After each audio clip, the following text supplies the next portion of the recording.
2,000 ಕೋಟಿ ರೂಪಾಯಿ ನಕಲಿ ITC ಜಾಲ. ಇದಕ್ಕೂ ನ್ಯಾಷನಲ್ ಟ್ರಾವೆಲ್ಸ್ಗೂ ಏನಾದರೂ ಸಂಬಂಧ ಇದೆಯಾ? ಸಚಿವ ಜಮೀರ್ ಅಹಮದ್ ಖಾನ್ ಅವರಿಗೆ ಸೇರಿದಂಥ ನ್ಯಾಷನಲ್ ಟ್ರಾವೆಲ್ಸ್ ಇದರ ಜೊತೆಗೆ ಇದು ತಳುಕು ಹಾಕ್ಕೊಂಡಿದೆ. ಏನಿದು ಹಾಗಾದರೆ? 2,000 ಕೋಟಿ ರೂಪಾಯಿ ನಕಲಿ ITC ಜಾಲ. ವಾಣಿಜ್ಯ ತೆರಿಗೆ ಇಲಾಖೆ ಅಧಿಕಾರಿಗಳು ಇದನ್ನು ಪತ್ತೆ ಹಚ್ಚಿದ್ದಾರೆ. ಇದರಲ್ಲಿ ನ್ಯಾಷನಲ್ ಟ್ರಾವೆಲ್ಸ್ ಹೆಸರು ಕೂಡ ಸೇರಿಕೊಂಡಿದೆ. ಎಲ್ರಿಗೂ ಗೊತ್ತು, ನ್ಯಾಷನಲ್ ಟ್ರಾವೆಲ್ಸ್ ಸಚಿವ ಜಮೀರ್ ಅಹಮದ್ ಖಾನ್ ಅವರಿಗೆ ಸೇರಿದ್ದು. ವಾಣಿಜ್ಯ ತೆರಿಗೆ ಇಲಾಖೆಯಿಂದ ನ್ಯಾಷನಲ್ ಟ್ರಾವೆಲ್ಸ್ಗೆ ನೋಟಿಸ್ ಜಾರಿಯಾಗಿದೆ. ಇದಕ್ಕೆ ಸಂಬಂಧಪಟ್ಟಂಗೆ ನಕಲಿ ಬಿಲ್ ಟ್ರಾನ್ಸ್ಪೋರ್ಟ್ ವಿಚಾರಕ್ಕೆ ಸಂಬಂಧಪಟ್ಟಂಗೆ ಇಲ್ಲಿ ನ್ಯಾಷನಲ್ ಟ್ರಾವೆಲ್ಸನ್ನು ಬಳಕೆ ಮಾಡಿಕೊಳ್ಳಲಾಗಿದೆ.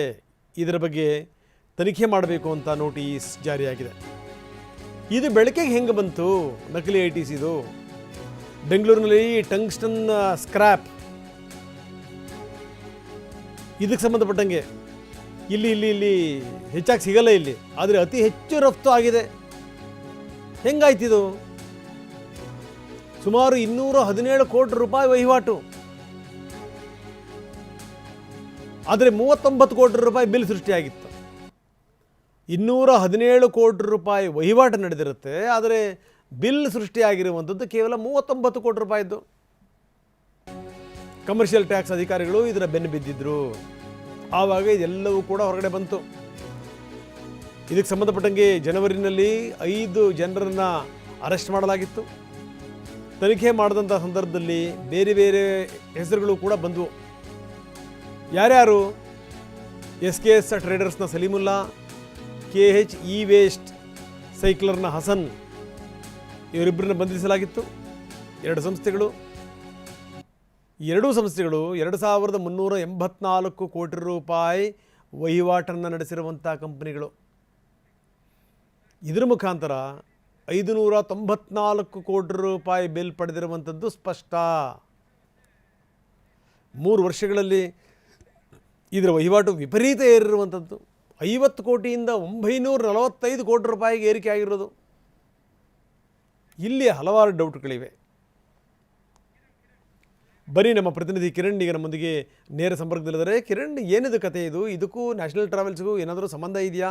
ಯಾಕಂದರೆ 2,000 ಕೋಟಿ ರೂಪಾಯಿದ್ದು ಈ ಥರ ಈ ನಕಲಿ ಬಿಲ್ಗಳನ್ನು ಸೃಷ್ಟಿ ಮಾಡಿದ್ದಾರೆ ಅನ್ನುವಂಥದ್ದು. ಜೊತೆಗೇನು ಅಂತಂದರೆ ಇಲ್ಲಿ ವ್ಯವಹಾರ ವಹಿವಾಟು ಇಲ್ಲದೇ ಇರುವಂಥ ವಸ್ತುಗಳು ಕೂಡ ಇಲ್ಲಿ ವ್ಯವಹಾರ ವಹಿವಾಟು ಆಗಿದೆ ಅನ್ನುವಂಥದ್ದು ಕೂಡ ಈ ಅನುಮಾನಕ್ಕೆ ಕಾರಣ. ಏನಿದೆ ಹೆಚ್ಚಿನ ವಿವರ ಕಿರಣ್?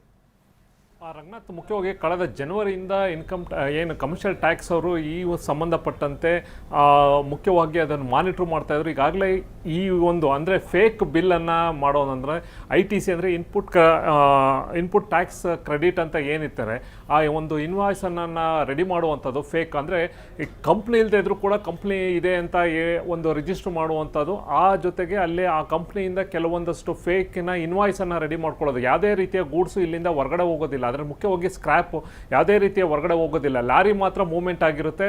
ವೆಹಿಕಲ್ದು ಮಾತ್ರ ಅದಕ್ಕೆ ರಿಜಿಸ್ಟರ್ ಆಗಿ ಸಂಬಂಧಪಟ್ಟಂತೆ ಮೆನ್ಷನ್ ಆಗಿರುತ್ತೆ. ಆದರೆ ಗೂಡ್ಸ್ ಮಾತ್ರ ಇಲ್ಲಿಂದ ಹೊರಗಡೆ ಹೋಗಿರೋದಿಲ್ಲ ಅಥವಾ ಹೊರಗಡೆಯಿಂದ ಇಲ್ಲಿಗೆ ಬಂದಿರೋದಿಲ್ಲ. ಆದರೂ ಕೂಡ ಬಿಲ್ ಅಂತೂ ಮಾತ್ರ ಫೇಕ್ ಬಿಲ್ಲನ್ನು ರಿಜಿಸ್ಟರ್ ಆಗಿರುವಂಥ ಈ ಸಂಬಂಧಪಟ್ಟಂತೆ ಏನು ಕಮರ್ಷಿಯಲ್ ಟ್ಯಾಕ್ಸ್ ಅವರು ಇದನ್ನು ತನಿಖೆ ಮಾಡಿದಾಗ ಸಾಕಷ್ಟು ಇದರಲ್ಲಿ ಫೇಕ್ ಕಂಪ್ನಿಗಳಿದ್ದಾವೆ. ಜೊತೆಗೆ ಈ ಒಂದು ಕಂಪ್ನಿಯನ್ನು ಒಂದಷ್ಟು ಗೂಡ್ಸನ್ನು ಇನ್ವಾಯ್ಸನ್ನು ತೊಗೊಳ್ಳೋದು, ಆಮೇಲೆ ಅದನ್ನು ಕ್ಲೋಸ್ ಮಾಡುವಂಥ ಈ ಥರದ್ದು ಸಾಕಷ್ಟು ನಡೀತಾ ಇದೆ.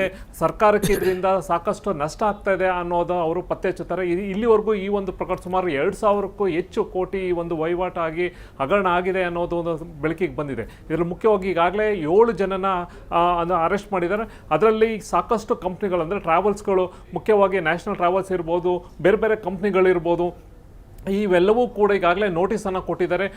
ಯಾವುದೇ ರೀತಿಯ ವೆಹಿಕಲ್ ಇಲ್ಲಿಂದ ಹೋಗ್ದಲ್ಲೇ ಬರೀ ವೆಹಿಕಲ್ ಹೋಗಿರುತ್ತೆ, ಗೂಡ್ಸ್ ಹೋಗಿರೋದಿಲ್ಲ, ಆದರೆ ಬಿಲ್ ಮಾತ್ರ ರೆಡಿ ಆಗಿರುತ್ತೆ. ಇದರಿಂದ ಗೂಡ್ಸ್ ಹೋಗ್ದಲ್ಲೇ ಕೂಡ ಸರ್ಕಾರಕ್ಕೆ ಈ ಒಂದು ಸಂಬಂಧಪಟ್ಟಂತೆ ಫೇಕ್ ಏನೊಂದು ಇನ್ವಾಯ್ಸ್ಗಳಿದ್ದಾವೆ, ಇದರಿಂದ ಸಾಕಷ್ಟು ವಂಚನೆ ಆಗಿರುವಂಥದ್ದು ಬೆಳಕಿಗೆ ಬಂದು ಇನ್ನೂ ತನಿಖೆ ಮುಂದುವರಿದೆ. ಈಗಾಗಲೇ ನೋಟಿಸ್ ಕೊಟ್ಟಿದ್ದಾರೆ. ಅವರ ಒಂದು ಸ್ಟೇಟ್ಮೆಂಟನ್ನು ತೊಗೊಂಡು ಮುಂದಿನ ಹಂತದಲ್ಲಿ ಕ್ರಮ ಕೈಗೊಳ್ತಾರೆ.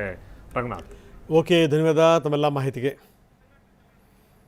ಸೊ ಇದು ಸಂಗತಿ. ಈ ಹಿಂದೆನೇ ಇದಕ್ಕೆ ಸಂಬಂಧಪಟ್ಟಂಗೆ ಜನವರಿನಲ್ಲಿ 5 ಜನರನ್ನು ಅರೆಸ್ಟ್ ಮಾಡಲಾಗಿತ್ತು. ಅದಾದಮೇಲೆ ಮತ್ತಿಬ್ಬರನ್ನ ಈಗ ಬಂಧಿಸಲಾಗಿದೆ. ತನಿಖೆ ಮುಂದುವರಿಸಿ SKS ಟ್ರೇಡರ್ಸ್ನ ಸಲೀಮುಲ್ಲಾ, KH E-ವೇಸ್ಟ್ ಸೈಕ್ಲನ್ನ ಹಸನ್ ಇವರಿಬ್ಬರನ್ನ ಅರೆಸ್ಟ್ ಮಾಡಲಾಗಿದೆ. ನೋಡಿ, 2384 ಕೋಟಿ ರೂಪಾಯಿ ವಹಿವಾಟನ್ನು ನಡೆಸಿರುವಂಥ ಸಂಸ್ಥೆಗಳು.